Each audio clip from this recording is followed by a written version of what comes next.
ងាយងាយពីរបៀបក្នុងការចាក់ gradient អក្សរនៅក្នុងកម្មវិធី Illustrator តោះទៅមើលទាំងអស់គ្នានេះគឺជារបៀបក្នុងការចាក់ gradient អក្សរនៅលើកម្មវិធី Adobe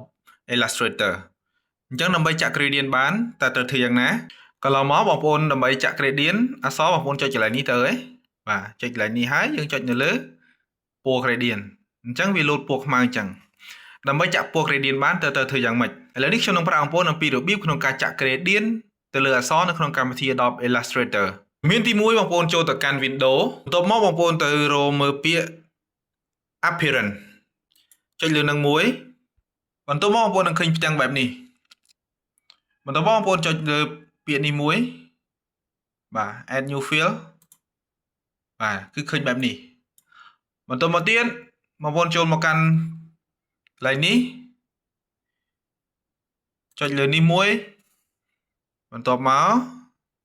យើងចុចលើ gradient បាទនេះគឺការចាក់ gradient នៅក្នុងកម្មវិធី Illustrator